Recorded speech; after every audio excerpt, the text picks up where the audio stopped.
Does this tell us that Jerry has plans to bring Romo back? It tells me that's what he's hoping for. I think that no one would be happier than Jerry Jones if Tony Romo decided, you know what, I don't want to do this broadcasting thing anymore. I want to be in a Dallas Cowboy uniform. I want to be around you guys. I love you guys. I want to be a part of this team. Obviously, you're not wishing injury on anybody, and I'm not going to accuse Jerry Jones of wishing that. But if something were to happen to Dak Prescott and Tony Romo was willing to come to the rescue, Jerry Jones would not hesitate for one moment to bring Tony Romo back into the fold. What I find absolutely comical about all of this is when we talk about honoring somebody, what are you honoring? I'm not trying to sit up there and say that Tony Romo couldn't play. He was 78-49 as a quarterback. I understand that. I understand that he was no scrub. I understand that he had mad skills. But what exactly is it that you're honoring?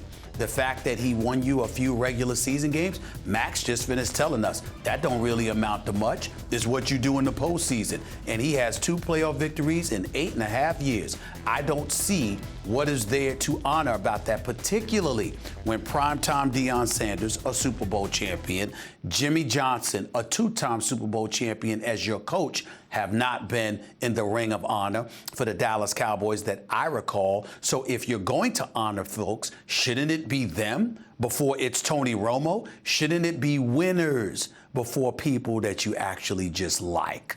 I'm just saying. Look, what happened to the Dallas Cowboys a couple years ago when Romo went down, they didn't have a backup quarterback. You thought if they can just tread water till Romo gets back, they could be a Super Bowl contender. They couldn't. They lost virtually every game. By the time he got back, the season was over. Last year, it turns out that his backup became the starter right from the beginning when Romo, of course, got hurt.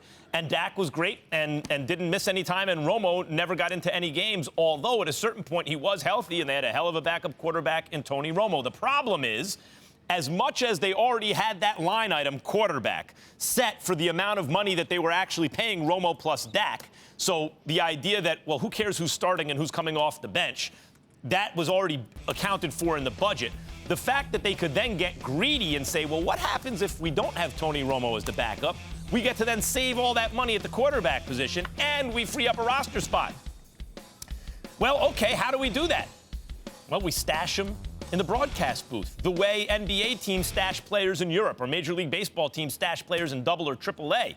They stashed him in the broadcast booth, Stephen A. And I think what Jerry Jones is making pretty clear here is he's there, and in case of emergency, break glass, literally the broadcast glass. Break the glass and bring them down onto the field. Look at this. We're saving money. We freed up a roster spot to someone else, develop another quarterback or another position, whatever you want. And if Dak goes down, God forbid, with a major injury, knock wood, that doesn't happen, but what if it does? Then Tony Romo will come down and save the day, and it will be a rested and healthy Tony Romo, even if he's not in football shape right away. He knows how to play with the Dallas Cowboys. He knows the personnel. He knows the plays. And he'll be, by his standards, rested and healthy. It's a perfect situation for them. Yeah, wait a minute, though. I agree with you there if it's all about him playing. But remember, Jerry Jones is trying to give the impression that's the only reason he's being honored. And I'm like, honored? What have you done to be honored? Sitting in the suite while he's watching his grandson play Pop Warner football or something like that? You know, chilling over his house for Thanksgiving dinner, showing up at the door to exchange Christmas gifts. What the hell has he done? Here's the question, Stephen A. There's nothing wrong with asking that question, and a lot of people annoy me when they try to give this impression that there is, because all they can lean on is the fact that he's likable. Argue with me about Peyton Manning deserving a statue, and even though I don't feel that way, it's only because I say other people deserve statues first. That's it. It's not that he is not worthy of it. It's just that I want to see other champions for the get Dallas it too. Cowboys. But Tony Romo hasn't done anything. Romo played at a high level at the glamour position in American team sports for almost a decade. Tony Romo also folded in big moments. And he made the team as an undrafted free agent. So I understand why there's an infatuation with him. But maybe for another day, Stephen, I think the question is, if you don't think that's the only thing, what else is the reason? Because one thing we do agree upon is that the kind of adulation and attention he gets in the media is out of proportion to his accomplishments.